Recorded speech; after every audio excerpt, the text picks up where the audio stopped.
વડોદરા જિલ્લાના પ્રસિદ્ધ દક્ષિણ પ્રયાગ તીર્થક્ષેત્ર ચાંદોદ ખાતે અધિક પુરુષોત્તમ માસ અને પરંપરાગત ગંગા દશહરા મહોત્સવનો મંગલ પ્રારંભ થયો છે। પવિત્ર નર્મદા કિનારે આવેલા ઐતિહાસિક મલ્લારાવ ઘાટ ખાતે આ બેવડા પવિત્ર અવસરનો લાભ લેવા શ્રદ્ધાળુઓનું ઘોડાપૂર ઉમટી પડ્યું હતું। મહોત્સવના પ્રથમ દિવસે સંધ્યાકાળની ભવ્ય મહાઆરતીનો લાભ પણ લીધો હતો।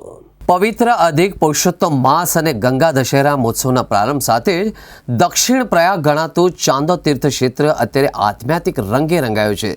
ઐતિહાસિક મલ્લારાવ ઘાટ પર સવાર સાંજ અદ્ભુત દ્રશ્યો જોવા મળી રહ્યા છે। પવિત્ર મંત્રોચ્ચાર, મંદિરોના ઝાલર અને ઘંટના તેમજ નર્મદે હર હર અને મૈયા નર્મદાના ગગનભેદી જયઘોષ સાથે સમગ્ર ચાંદોદ પંથક ભક્તિમય અને દિવ્ય ઉર્જાથી સભર બની ગયું છે।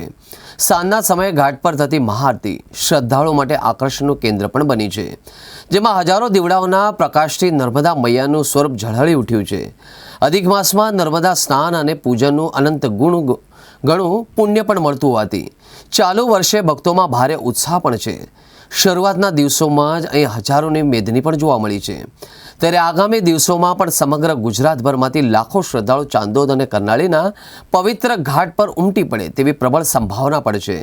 સ્થાનિક વહીવટીતંત્ર અને મંદિર સમિતિઓ દ્વારા પણ ભક્તોની સુવિધા માટે ચુસ્ત આયોજન પણ કરવામાં આવ્યું છે।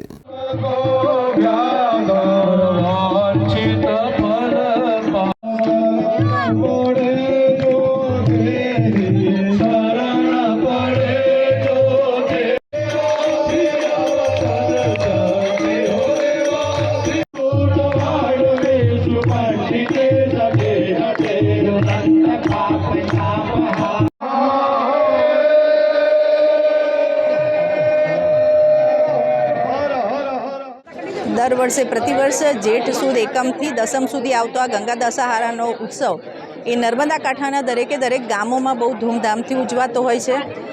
માં ગંગાનો નર્મદામાં પ્રવાહ આ વર્ષમાં 10 દિવસ આવતો હોય છે એવી એક માન્યતા અને એ સત્ય છે, અને એના કારણે જે ગંગાના દર્શન કરવા ના જઈ શકે એ લોકો બધા જ અહીંયા આવી અને માં ગંગાના પણ દર્શન કરે છે। ગંગામાં સ્નાનથી એક પવિત્ર આપણે બનીએ છીએ અને નર્મદાના તો દર્શન માત્રથી પવિત્ર બનાય છે।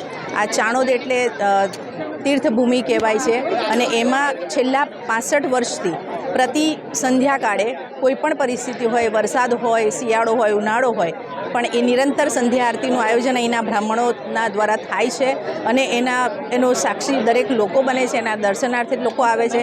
આ 10 દિવસ ચાણોદ દક્ષિણ તીર્થમાં ઉત્સવ મનાય છે, અને લાખોની સંખ્યામાં લોકો શ્રદ્ધાળુઓ અહીંયા આવીને દર્શન અને સ્નાન કરી અને પોતાની જાતને પવિત્ર બનાવે છે।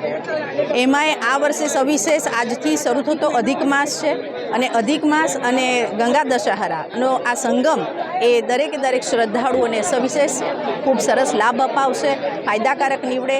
અને શૈલેષભાઈ આજે આઉટ ઓફ વડોદરા હોવાથી અત્યારે અહીં હાજર નથી રહી શક્યા, પણ એમના જગ્યાએ અમે લોકોએ આજે આરતી અને પૂજાનો લાભ લીધો છે, અને એમની દર વર્ષની કે દર વખતની જે પ્રાર્થના હોય છે એના પ્રતિનિધિ તરીકે હું કહીશ કે સમગ્ર ડભોઈ વિસ્તારમાં અને નર્મદા કાંઠાના દરેકે ગામોને આ માં નર્મદાની અને ગંગાની કૃપા સદાય વરસતી રહે એમની ઉપર, અને બધા જ સુખ, શાંતિ અને સમૃદ્ધિ પામે એવી આપ સર્વેને પ્રાર્થના।